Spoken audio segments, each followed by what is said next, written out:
오늘 함께 나눌 하나님의 말씀은 사사기 12장 1절에서 15절까지입니다. 절대 권력은 반드시 망한다는 말이 있습니다. 스스로 강하다고 여기는 사람들은 언젠가는 그 자만심 때문에 큰 피해를 입습니다. 본문에서 그런 예가 에브라임 지파를 통해서 나타납니다. 본문에는 전쟁의 후유증으로 이스라엘 내부에서 분쟁이 일어나며 급기야는 동족 상잔의 비극으로 확대되는 과정이 기록되어 있습니다. 이 사건은 정치적인 측면에서 부족 연합 국가적 성격이 강했던 사사시대에 지파 사이에서 발생한 일종의 주도권 쟁탈전이었습니다. 이 분쟁의 주 원인은 에브라임 사람들의 시기와 질투에 있었는데 이 다툼의 결과로 수많은 에브라임 사람이 살상을 당하게 되었습니다. 이와 관련하여 몇 가지를 살펴보고자 합니다. 첫째, 에브라임은 교만하게 행하였습니다. 입다가 이스라엘을 괴롭히던 암몬을 물리치고 개선합니다. 온 이스라엘이 하나님의 구원을 찬양해야 하는데 에브라임 지파는 심사가 사나워졌습니다. 보잘것없는 기생의 아들이 구원자가 되었다는 것, 그들이 무시하던 므낫세 반 지파의 길르앗 사람들이 전쟁의 주도권을 잡아 승리했다는 것, 그 전쟁에서 자기들이 소외되었다는 것이 싫었습니다.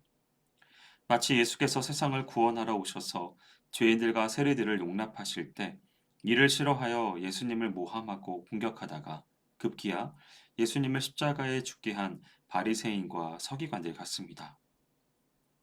성경은 에브라임 사람들이 모여 북으로 가서 입다에게 이르되 내가 암몬 자손과 싸우러 건너갈 때에 어찌하여 우리를 불러 너와 함께 가게 하지 아니하였느냐 우리가 반드시 불로 너와 내 집을 살으리라 라고 했다고 말씀합니다. 에브라임과 므낫세는 요셉의 아들들입니다.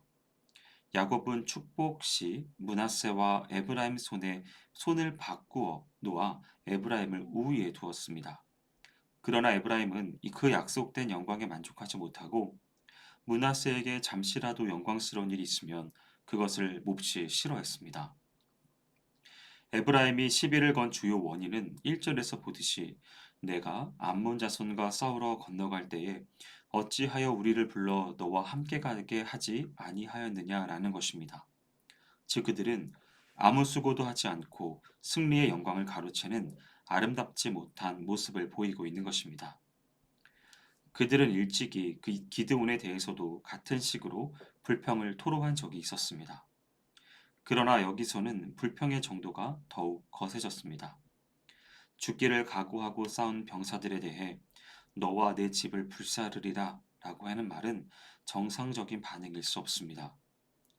이렇게 말할 수 있었던 것은 그들 지파의 우월 의식에 입각한 아나무인격의 태도 때문인 것입니다. 여기서 우리가 명심해야 할 것은 우리는 피를 나눈 그리스도의 신앙 공동체이므로 서로 사랑하고 남의 성공을 기뻐하는 형제가 되어야 한다는 사실입니다. 둘째, 에브라임은 정직하지 못하였습니다. 에브라임이 입다와 그 지파인 길라 사람들을 비난합니다. 에브라임 사람들은 너희 길라 사람은 본래 에브라임에서 도망한 자로 에브라임과 므낫세 중에 있다 하였음이라 라고 비방했습니다. 이는 길라 사람들이 에브라임 지파에서 도망한 망명자들 혹은 분파주의자들이란 뜻입니다. 즉 이는 길라앗이 에브라임에 부속된 조그만 지파이면서 다른 곳으로 떨어져 나가 독립국가를 세우려고 했다는 의미로 더 이상 하나님의 백성이 아니라는 의미까지 포함하고 있습니다. 때문에 길르앗 사람들은 이러한 굴욕을 더 이상 참을 수가 없었던 것입니다. 이것은 근거 없는 트집으로 길르앗 사람들을 무시한 처사였으므로 길르앗 사람들의 분노를 일으키기에 충분했습니다. 왜냐하면 길르앗 사람들은 므낫세 지파의 한 분파로서 마길의 아들 길르앗의 후손이지 결코 에브라임 지파에서 떨어져 나온 분파가 아니기 때문입니다. 이렇게 중상모략은 공동체를 분열시킬 뿐만 아니라 스스로를 파멸의 구렁텅이로 빠뜨리는 결과를 초래합니다. 에브라임의 이 같은 행패는 이번이 처음은 아니었습니다. 기드온이 미드안과 전쟁에서 승리한 직후에도 이런 일이 있었습니다. 그들은 전쟁에서 승리하고 돌아오는 기드온에게 시비를 걸었던 적이 있습니다. 당시 기드온은 내분을 피하기 위해 지혜롭게 에브라임을 높이 세워 문제를 수습했습니다. 그러나 이번 경우는 그때와 상황이 다릅니다. 셋째로 에브라임은 심판을 받았습니다. 본문은 입다가 길르앗 사람을 다 모으고 에브라임과 싸웠더니 길르앗 사람들이 에브라임을 쳐서 피하였으니 이는 에브라임의 말이 너희 길르앗 사람은 본래 에브라임에서 도망한 자로서 에브라임과 므낫세 중에 있다 하였음이라 라고 했습니다. 중상모략을 당한 입다는 에브라임 지파의 변방을 형성하고 있던 요단의 나루턱을 확보하여 강을 건너 고향 땅으로 돌아가려는 에브라임 사람들을 저지하였습니다.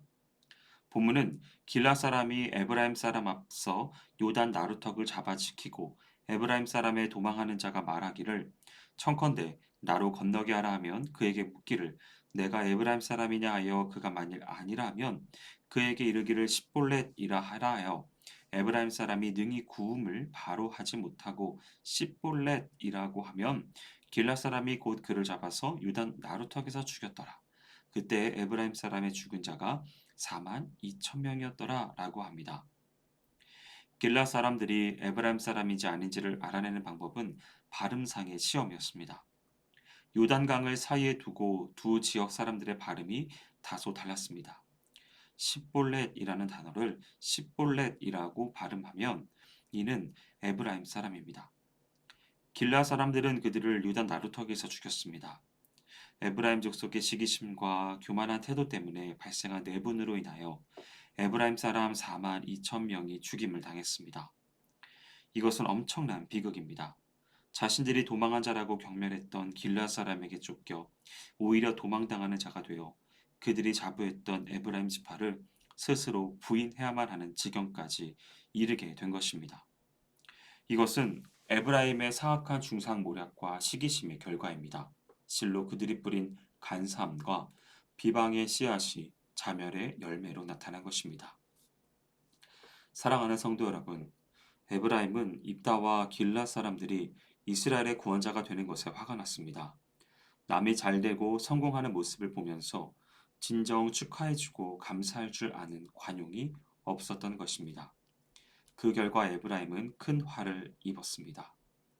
이웃을 축복하고 이웃이 잘 될 때 함께 기뻐해주는 관용의 사람이 되시기를 바랍니다. 함께 기도하겠습니다.